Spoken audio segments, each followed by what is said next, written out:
first little video of some of the kit that I'm going to be using in ShedFed Studios. I've got a selection of mics here, and this is just sort of a sample because I've actually got a couple of SM58s and a couple of AT2020s, but I thought, you know, it's not worth unboxing two, so here we go. First off, let's unbox the legendary Shure SM58. Just tilt that back against the wall. As it says on the front, it's a legendary microphone, not scared to blow its own trumpet, clearly, but that is because it's a pretty well known and very good dynamic cardioid microphone. Now, if we just have a quick look around the packaging, multiple languages, they did actually change the packaging fairly recently because they were getting so many sort of Chinese clones and rip-offs coming up on eBay. After you slip off the sleeve, you get this white box, and if we can just open that up without tearing it too much. There we go, sorry about the awful noise. Manual, stickers, a cable tie, which is always quite useful, especially when you're trying to work out which input's which. The bubble wrap microphone, and then some more paperwork, product registration sort of thing, and a leatherette, pleather pouch, whatever you want to call it. It's not real leather. Putting all that to one side, we've got the microphone here in bubble wrap, and then on the end of the microphone we've got that microphone clip, which just ripped that plastic there, which is labelled Shure and fits the microphone quite nicely. And then here we have the SM58. It's got a fantastic weight to it. I really like this microphone for that. It's also got this pop screen on the top. If I just unscrew this really quickly, you see that it's already got a bit of pop protection on the inside, and there is that cardioid membrane that is going to receive it in that dynamic way. It's going to work like a backwards speaker, if you will, whereas a speaker would produce waves. This is going to absorb those waves on there. Screwing this back on, you'll see that around the top you've got the Shure and then the SM58 there, so a nice bit of branding. And then on the bottom, like most studio microphones, there will be an XLR connection. XLR can carry power, can carry phantom power, but it's not needed for most dynamic microphones, and the Shure SM58 is one that doesn't need phantom power. Let's tidy up a bit and move on to the Audio Technica AT2020. Now, the boxing is a little bit bashed because it's an ex-demonstration one that I bought from musicmatter.co.uk. That Shure SM58, by the way, is one that I bought from Digital Village at dv247.com. And that came as a bundle with a microphone stand at quite a good price. This AT2020, I saved about £15 on it because I bought an ex-demonstration one, which means the box is a little bit bashed.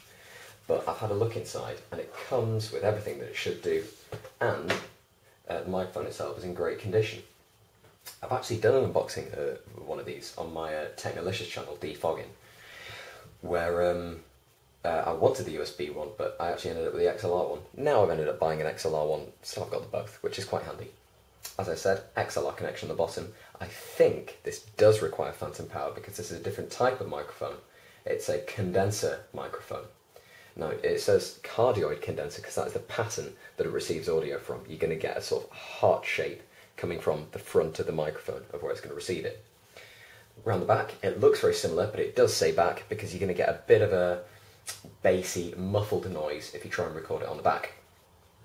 On the top, it's this similar sort of mesh. You don't get too much pop protection, so I do recommend that with this, you're going to want to use a pop screen or a pop filter, just so you don't get too many wind bursts on plosive like B's and P's and things that would normally go p and p like that. That's how it sounds on a microphone.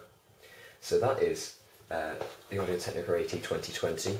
It also comes with another pleather pouch. This one feels a bit more padded actually. Is there anything in there? No, just a good bit of padding, which is always quite nice to see. And then manuals, details, and registration card. So let's put all that to one side now. And finally, the Audio Technica AT2020 Midnight Blues drum pack. This comes with 5 microphones and in quite a nice box. Now, You could say that it's cheating a bit, that you buy a drum microphone kit, but it is a good way of getting microphones that will do the job quite nicely. Drums are quite hard to mic in that you've got to know where to put the microphones, but then they're also quite easy in that you don't need a great quality one because you're just getting a sort of bashing noise. Now, you could say that's skimping out a bit, but I think for the time being, buying a drum microphone kit is probably a good way to go, especially if you're setting up. Round on the front of the case, you'll see that it says we've got the Audio Technica logo. In this case, it's included, which is quite nice because when you're carrying 5 microphones, you're going to want to carry them in good security. You just slide those back and lift up. Inside, we've got an Audio Technica sticker and some safety instructions. Now, inside here, we've got 4 of the NB5Ks, just a bit closer up on here. These are dynamic microphones, again with an XLR connection, and they also have this clamp on the bottom where you can, if I just unscrew that stopper really quickly, it also comes with 4 clips, each for one of these, and then you've got to mount the bass microphone yourself. This is going to go with the bass drum. It's got a slightly higher dynamic range. So this clamp comes in quite useful because all you've got to do is just really quickly screw that in there. You can see how that works. That screws in there. And then this you can clamp on to the side of a drum or on top of, not on top of a snare, but you don't need a mount for every microphone. It comes with a clip so that you can angle it just in the right place. These pivot in a good, probably 180 degrees, which is quite nice, and they'll stay in place even when your drummer's being a bit aggressive because it's quite a stiff clamp. This was also available from Digital Village, dv247.com. This has been a review unboxing video. This has been a quick unboxing video for all of the microphones that are going to be used in the ShedFed studios, upcoming, opening soon. Go to ShedFed.com for more details.